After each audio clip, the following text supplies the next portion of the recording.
First, let me apologize to the translators. I will do my best not to speak too quickly.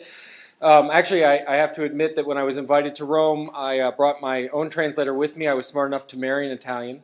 And when she heard we were coming, no volcano was going to stop her. We had a few pagan sacrifices going on in our house, too, to volcanoes. So, thank you very much. So what I'd like to talk about is a belief that I have. I believe that the best days of librarianship are ahead of us. I believe that we are the right profession, uniquely positioned to lead in the knowledge age. However, we won't get there following current trends and our current focus on recorded knowledge. Now, what's interesting is I use this slide a lot because I found out that when I start a slide with librarians have a future, people want to invite me back. But it's something I do believe. But what's interesting is as I've been using this, the economic crisis that's in the United States and in Italy and all around the world, I actually used this at a presentation recently, and it was one of these speaking and people in round tables, and I said, I believe the best days of librarianship are ahead of us. And a wonderful librarian in the front row went, poof. I thought, my good, what? I've never had someone just sort of scoff right in front of a presentation. And it takes a moment because right now there are hard times. In the United States, we're dealing with, there's sort of a lag between when the economy sours and when municipal funds sour at the state and local levels. And so we've seen layoffs of librarians. We're seeing in academic libraries, we're seeing staff layoffs. We're seeing in school libraries, school librarians are losing their positions. And so it can be very difficult to say there's a bright future for us. And yet, when I look at it, I'll draw your attention to that last bullet. We won't get there following current trends with our current focus on recorded knowledge. We can't get to the future dragging behind us all the traditions and practices of the past. What we must do is we must look at what is core, what is durable, what are those things that need to last into the next century and the next century after that, and those are the things we need to build up. What are our central core concepts? And how can we define librarianship not by what we do, but why we do it? So I want to just pick on for a moment this notion of recorded knowledge. This is a page out of the Gutenberg Bible. And just in case you were looking for a copy of it, I found one in Austin, Texas, of all places, but not that I took this picture. And when people look at this, they might bring many different things to this resource, this artifact, this object. Some people, when they see the Bible, look at this as the origin of printing. They say, oh, Gutenberg, this is when you look at the way information suddenly, we could have mass copies, we could create multiple copies, information became a commodity, it became something we could store, it became something that we could duplicate. Other people, when they look at this, might look at this as an artifact to be preserved. This is an art object. It is ancient and precious, and we must put it in a safe place, and we have to worry about the humidity, and we have to worry about exposure to light, and we have to conserve this item. And still others will look at this and see religious truth. This is the Word of God. This is the Bible. This is how we interact with the deity. And what's interesting, of course, is that you may have multiple perspectives at the same time. These aren't mutually exclusive.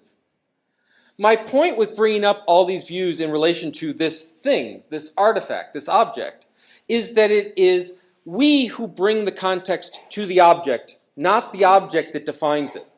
That, in fact, this is the land of librarianship. Dealing not with the object, that is a tool, that gets us someplace, but really in what it means and how we use it. And that meaning, that use is defined by the user, by the person that we are trying to solve their problem.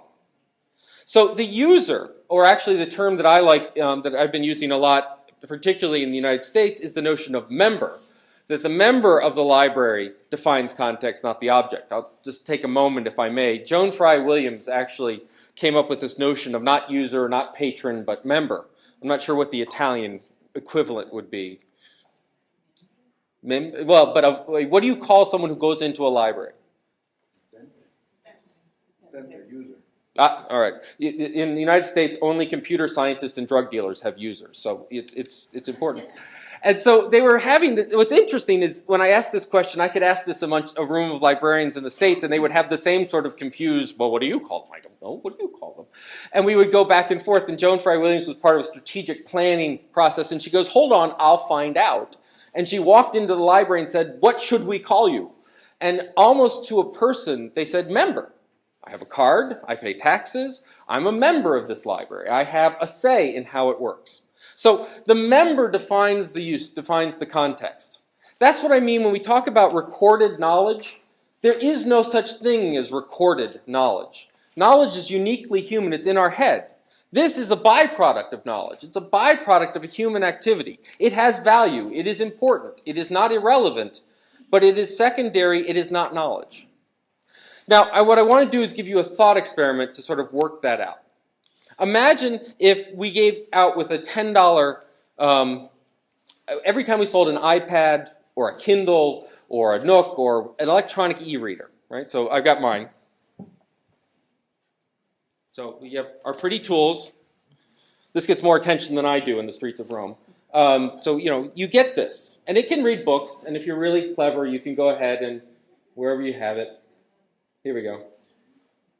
You can read a book, and what's cute is that you can turn the page and Anyway, imagine that every time you bought one of those, it cost you $10 more. It cost you 10 euros, which is like $20 more in content with that device. But for that added money, with this network connection, you could have any book you want anytime. You don't have to pay for it. Right? So I'm going to say that you buy this, and so someone walks into your library, they hand you one of these devices, you could just go ahead and add information.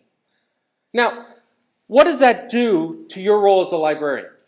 What does that do to the world of libraries? If we have an always connected, free, easily available interface to all the books and materials, does that make the library more important or less important?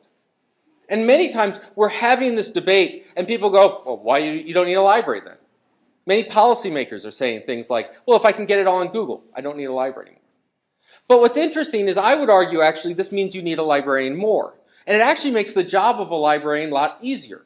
Rather than having to deal with, do I have copyright to this? Can I copy it? Can I make it, how can I send it? Do I have to keep an electronic copy? If I just knew that if you hand me this device, I could put anything on it I want to solve your problem, that makes my life better. Now, this may seem like a far-fetched idea, it will never happen, but if you look at a lot of what's happening in libraries, and once again, I'm going to admit I have a very sort of American perspective on this, so maybe it's totally different over here. I doubt it. You see that many libraries are seeing a shift in ownership to rental model. Where we used to own the materials, used to buy the book and have the book, now we're putting people in electronic databases. And we don't own the articles in the databases. We lease them. We license them. We pay yearly for them. And that means when we stop paying, there go the resources. That you look at databases, you look at digital rights management, you look at digital content. People listening to the music on their iPods and such don't actually own the music. In the United States, with the Kindle, it was beautifully illustrated. They sold a copy of George Orwell's Animal Farm. And what happens is the person who was selling it turns out didn't have the rights to it. And so all these people who had bought it on their Kindle woke up the next morning and suddenly it was gone. Amazon went in and took the book back. I mean, could you imagine this with a physical book? Sort of breaking into your house to find, rifling through your library and pulling a book back, right? This changes the world, right? You look at explosion in artifact production. We're producing more books and more titles than we ever did. That we're seeing that content that used to be people looking at books, or in the academic world, people who look at journals, the journal is just about dead. Because now when people request things through interlibrary loans or copies, they ask for articles. They don't ask for a journal anymore. They ask for that article. And increasingly, we're going to start seeing people ask for that part of that article. And we're going to begin breaking content down. An explosion in data. When MIT opened their DSpace archive and they said, we're ready for your materials, please. And they asked for materials to be presented to them, assuming that they would get articles and manuscripts and books. The first person to knock on their door were people who ran satellites and said, I have a 10 terabyte data set. Here you go. What do we do when we're generating, petabytes? Good luck on translating that one, but it's a lot of information, right? What I'm saying is this idea of how we change what we're doing is changed now. We don't have to wait for the $10, €10 model where we have it. If you look at your libraries, how your libraries operate is different than it was before. And this idea that you own a collection and you sort through a collection and you organize a collection is an idea that's in danger. And so what we need to do is we need to begin defining librarianship. I would argue that librarianship began by getting back to our roots of not defining it as caretaking artifacts and materials and things. They are important. But looking at what is the true mission that we have. Now, this is one of my favorite quotes, that to practice without theory is to set sail in an uncharted sea, and theory without practice is not to set sail at all. And as a library science educator and researcher, there's always been a divide between the European library science and the American library science, and it's not the ocean. It's that people in Europe tend to worry about things like theory and epistemology. People in the United States are not just pragmatic, we are practically mercenary in worrying about how we do things. So we're going to meet in the middle here. And what I want to do is talk a little bit about theory and how that theory impacts what we really need to do. All right? And to do that, I'm going to start with a proposed mission. That when I look at the mission of a library or a librarian, it is not to collect, it is not to organize, it is not to provide access to. It is a mission of the individual. So the mission of librarians is to improve society through facilitating knowledge creation in their communities. Now, I want to notice a few things about this mission. The first is that it is a mission of librarians, not the mission of a library. It means it's the individual's obligation. I think all too often we abstract out our responsibilities. We say, oh, it's the library that does this, and the library has this mission, and the library does this. Well, if you work in the library, you are the library. You have the mission. All too often we say, oh, the website is horrible for the library. Well, who put it up? You did. Or, oh, we can't do this because the library won't let us. You're the people who let you or don't let you. We set laws, we set policy, we set organizational structures. It's the individuals in this room who are ultimately responsible for the future and the power and the impact of the library. A few other things to note about this. First of all, the mission of the librarian is to improve society. I think if you want to stop there, it's still a good mission. That we may not do that by changing all of society at once. Maybe we change one person, two people, our communities, our universities, our municipalities, our townships. But ultimately, the reason we're doing this is to make the world a better place. That makes it a mission and not simply a task. And how do we do it? Through facilitating knowledge creation. Remember, knowledge is uniquely human, and so we help people do it. So we can break this up into things like, what do I mean by mission? What do I mean by librarians? What do I mean by improved society, facilitation, knowledge creation, and communities? And we could take these and break them all down, and for the next 3 or 4 days, we'll be here doing that. So let me just take a few of these. Let's start with knowledge creation. What does it mean to facilitate knowledge creation? So let's spend a little time in theory, and then I'll show you how this really does change what we do. Well, coming out of learning theory, what we learn is that knowledge creation, that knowledge is created through conversation.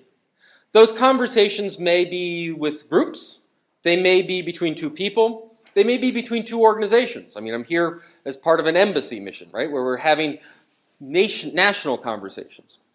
We may be within ourselves, talking to ourselves, not always the thing we want to do in public, but that's what we're doing. When we read a book, we're not having a conversation with the book, it's just dead trees. We're not having a conversation with the author, they could be equivalent of dead trees. We're having a conversation with ourselves. Do we believe this? Do we agree with this? Would we do this? Would we not do this? And that means we learn by reading textbooks and technical manuals, but we also learn by reading fiction. We learn by reading poetry. We learn about ourselves. So this comes out of conversation theory, and conversation theory tells us that if we were to define a conversation consists first of conversants, the people having the conversations. Next, it consists of the language that we're exchanging back and forth. And that language is a little bit more complicated than just which languages we speak. There are two levels. There's a very basic level of language, which is directional. It's negotiation. It's things like, I will speak English if you'll speak English. Then there is a higher level language, which is about the actual content that you're trying to decipher. And so if you think about a reference interview, or when you're working with a researcher, we spend a lot of time in low-level languages, going things like, what do you need? What have you already looked at? What can we do for you today? And not so much time in these very in-depth languages. The other thing we know is that many people have many different languages, just as Italian and English, that what happens is that librarians have built very specialized languages. MARC, people have used Dewey, people that use Library of Congress classification, people use all these different classifications. And what we know, though, is that there hasn't been much negotiation with our members as to what that language is. And so while we as librarians can speak that language very well, and we can work through catalogs and systems, our patrons not so much. I mean, we know, you look at studies of how people use library catalogs, librarians are amazing. You can, practically cook breakfast with catalogs. You're really good. You look at what our patrons can do, they might as well just come and start smashing on the keyboard to see what happens, right? That's because we have different languages and they're not shared. So we exchange language. Now, why are these people exchanging language? To come up with an agreement. Oh, I agree. Like, yes, that's my topic. Yes, it's a nice day out today. Yes, 2 + 2 = 4. Yes, all of these things. So we go with agreements. The most important agreement we come up with is agreeing to disagree. We're just not going to agree. Let's move on. And lastly, there's memory here. That we remember these agreements over time. In fact, one of the fundamental roles of libraries is to act as a culture's memory, to accurately recall what has happened in the past. And that, by the way, itself is an ongoing conversation about what happened in the past. But there's a very important thing that we need to know about memory, which is that memory is not rational and reductionist. Memory does not come into nice little boxes. Memory is messy. Memory is connected. So things like, if you have an agreement that says that Mount Everest is this tall, and that you have an agreement that your plane can fly this high, this only becomes very important when you relate these two things together, like trying to fly over Mount Everest, right? How you connect things, how you understand things are very important. As I walk through Rome, which I've been having a great time walking through Rome, I see all these wonderful obelisks and edifices, which are all about memory.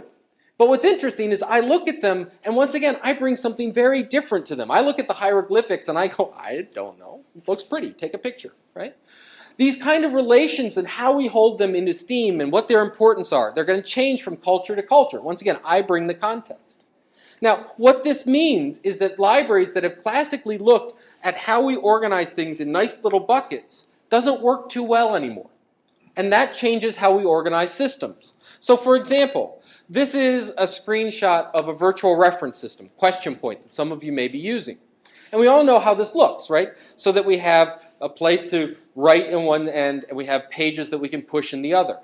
And it goes very much about looking at a reference desk and how do we make that electronically, when in fact these systems should start looking like this, which is, here's a book. It's related to this movie that was made of it that's related to this critique, which is related to this. And suddenly we link information together. Imagine, for example, that if you walked into your library and the books literally rearranged themselves by what you needed. Right? So I walk into your library and suddenly all the books in English pop up ahead of time because I can't read the other ones. And suddenly all the English books change so that I begin looking at history books are actually related to tourism for me, or actually related to marital status for me because I need to have my wife look at these things. And so you connect all these things. You rearrange them. And so now imagine, instead of walking into a library and walking up to a desk to ask a question, you walk into a library and we put you at a table. And as you sit at the table, you begin taking things that you've read and you begin laying them out on the table. And you begin organizing them into piles. And you begin putting note cards about what the piles mean. And now when you have a question, you invite the librarian over to ask the question. They can start with how you look at the world. And they can begin adding it. The number one most insulting question that you can ask a member when they're asking a reference question, have you tried Google? Yes, I wouldn't be here if I hadn't tried Google and it failed. Right? Now you can say, oh, you've looked at these materials. Did you know that this is another material? So organizing reference as a set of connections and not a simple question-answer interrogation. So we can then take this and look at a different way. So the other thing that this mission talks about is the role of community. And what's interesting in the role of community is that community is putting a pressure on our organizations. That if learning is a conversation, if learning is a dialogue has two parties, and each has an important role to play. If to have a conversation, I need to stop talking and listening, right? That the other party needs to talk, and they need to stop and listen. And that puts a pressure. Where do we go next depends on your answer to a question that leads to another question. Well, this is showing up in our organizations. When people come to our library websites and they see just this wonderful broadcast of the things we have, and they want to say, wait, did you know that this is misspelling? This is wrong. You need to add this material. You're seeing a pressure from the community to say, we want to help shape these systems. Now, how does that change things? Well, if we look at our physical environments, we were working with the Free Library of Philadelphia. And the Free Library of Philadelphia had a radical idea, which was to talk to its patrons about what they needed. And so they had a music collection. And it looks a lot like any music collection. Had a bunch of CDs, scores, records, materials. And we started talking to musicians and asking them, what are your conversations? What are you trying to do? Not in the library, just what's it like to be a musician? And we said, what do you want? And they said, we want 2 grand pianos on a stage. Because for the librarians in Philadelphia, firstly, when they pick up a piece of music and they're deciding to play it, they can only hum it so far. They want to get down and play it. They need to hear it. The other thing is a lot of the classical music that we were talking with our musicians were written for the harpsichord, and it turns out when you play the piano, you actually need to transpose music. And they wanted a system that showed that. The other thing I didn't realize is there are books and books of errors in scores. That things that people have gone in and found errors, and they keep lists of these, they wanted those in real time. But the most important thing they needed was, they said, the most important conversation we have is in performance. In order for music to matter, we have to perform it. And there aren't enough places in Philadelphia to perform it. We want a place to perform it. And you can capture the score, and you can capture the audio, and you can make that part of the collection. And in fact, over time, people from outside of Philadelphia are going to come to the library to learn about music in Philadelphia, not having the citizens of Philadelphia go to the library to learn about everyone else's music. We talked to business leaders, and we said, what do businesses need out of our libraries? And the businesses said nothing. They said, if we're big enough, we have our own libraries. They said, but a public library, when I started this business, when I was an entrepreneur, that's when I needed the library. I needed a place to go and learn about new things because I couldn't ask my company's library because I was about to leave. And so I went in and learned all these things. They said, but the thing is, to start a business, I don't need a book about how to start a business, and I don't need a book about the business. I need a place to keep my presentations. I need a place to get away from my children. I need a place that I can make a pitch in a nice place. And so what they said is a business library should look more like this than it should look like a collection of books. I not only need that, but once I'm there, I need access to accountants. I need access to lawyers. I need to take field trips to successful businesses. In essence, the library said, you're trying to build knowledge of starting a new business. In order to build that knowledge, you need to have conversations, and we need to build services that look like your conversations, not the results of other people's conversations. So then we talked about digital environments. What does this look like in a digital environment? Many of you may be familiar with pages that look like this. These are DSpace repositories. In academic libraries, this was going to save our life. We were going to get all our academics to give our papers. We forgot to talk to the academics about that. And so we take them all and we put Dublin Core on it, and we put them in these nice little morgues of repositories, and we say, there it is. Well, the academics come and look at this, and they don't know what to make of it. It doesn't look like their life. In fact, they should begin to look a lot more like this. This is the Public Library of Science. It's an open access biology journal. But notice it has spotlights, it has peer review, it has editions. It looks like a journal. Academics understand journals. Suddenly a conversation, the academic says, I see myself in that. I see the ongoing scholarly conversation in that. And we started looking at hybrid environments. And so one of the things that we've had in hybrid environments, looking at these mixes of digital and not, is at Syracuse University is having a big argument. We're out of space. We don't have any more rooms for books. So what do? Well, you take all the books and you put them in compact shelving off-site. Well, the humanities scholars are not happy about this. Because when they say, this is how we do things, we browse around and look at the books. So taking them off site where we can't look at them won't work. What we need is a better browsing interface. And so what we've started experimenting with are the notion of augmented reality, which means that as you walk into your library and you have your cell phone with the camera on it, as you look around the stacks, you can say, oh, look, there's an interesting book to read there. Oh, look, my friend just read that book there. Oh, look, I've seen notes here. And they can browse. Oh, and by the way, these 12 books that were taken off the collection would fit here. And I can request them directly from this connection. Right? So we see this idea of even the collection, even the organization on shelving is a service. It promotes a conversation. And so how do we continue doing those kinds of interfaces? How do we continue to use the digital and the hybrid together to promote conversations? So ultimately what we can do is we can take this mission and we can begin taking all of these areas, and just as I've done with knowledge, I can begin to break them down further and further and further, and eventually, if you have no sleep, you come up with a big map, which is something we're calling the Atlas of Librarianship, due in bookshelves in 2011. Right? So I don't want to take up too much more of your time, so let me just take some conclusions. First of all, librarianship beyond the library. If we are in the conversation business, if our job is to facilitate knowledge with physical spaces, with collections, with books and materials, and sometimes without, we need to go to those conversations. And it used to be that in the States, to take a library with you, to take library services with you, you needed a van. We called them bookmobiles. And we'd drive them out into rural areas and we'd service them. Now to take the library with me, I just need one of these. I could just walk in and ask, what's the question you're trying to solve?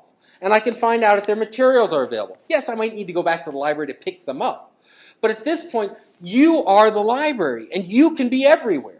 If you're dealing with a town, why aren't you in City Hall? Why can't you, for example, go into the theater district to talk about how to support theater information? Embedding librarians within the community. We're seeing an increasing focus on service over collections. Collections and buildings are services, but they're tools to achieve the mission. The mission remains, how do we build knowledge? How do we expand that information? You probably have already faced this, right? Think about the number of public access computers that you've put in your library. Notice that you didn't put the servers in the library in the public spaces, you put the places to use them. The servers are in the basement or off-site, right? So we need to look at collections and buildings as services. In the United States, I was asked by the MacArthur Foundation to find out what the future of libraries were, and they gave me a week to do it. And so I called up, I would call up a public library director, and I'd say, excuse me, what is the future of libraries? We'd go back and forth a little bit. And finally, they'd say, well, I can't tell you about academic libraries. They're out of luck. No one's going to need them anymore. But public libraries, we're going to have a physical space that's all about learning and community activities. I call up an academic library and I'd say, excuse me, what is the future of libraries? They say, well, I can't tell you about public libraries because we don't need them anymore. But for academic libraries, it's a community space that's all about learning. And I just wanted to put the phone together and say, could you talk together? Because what's amazing to me is that one of the things that we're facing, and I believe we're going to talk about LIS education later, is that we're all librarians. And while we may live in academic spaces and public spaces and special spaces and museum spaces and all these different places, we're all librarians. And just like we should no longer take a look at our books and break them down and break them down and break them down, we've got to stop doing that to ourselves. To stop saying, I'm an academic librarian, I can't speak to a public librarian. Oh, I'm a special librarian, I can't speak to a school librarian. You're all librarians. We all share a common mission, common skills. So librarians and libraries are in the learning business, and therefore we're in the conversation business. What I would ask you to remember is that, once again, the mission of librarians is to improve society through facilitating knowledge creation in communities. We don't want to simply remember what society is doing. We don't want to sit on the side and figure out what's happening. We must be active. That ultimately, librarians must serve. At our core mission is service. We are there to make a difference, and we are there to answer questions. We are there to support others. Our ultimate success is in the success of those we serve. Our ultimate success is in the scholar who wins the Nobel Prize, or in the artist who creates great art, or in the politician that creates great policy. So service is at our core. But ultimately, we are also in the innovation business. If we are in learning, if you take learning as literally changing someone's worldview, learning is taking someone's perspective and changing it. And it might just be a little bit, but sometimes it's enormous. It might be in adding a little piece of information to someone about history, and it might be as great as someone finding their next career and vocation. It might be as small as someone finding the next book to read, and as great as someone finding a way out of a damaged relationship. It might be as large as understanding their role in the world. But that change means that we change lives. How can we expect to be positive, radical change agents for our communities if we ourselves are risk-averse, if we ourselves are conservative? We must be change agents. We must model the improvement that we want to see in our larger communities. And to do that, ultimately, we must lead.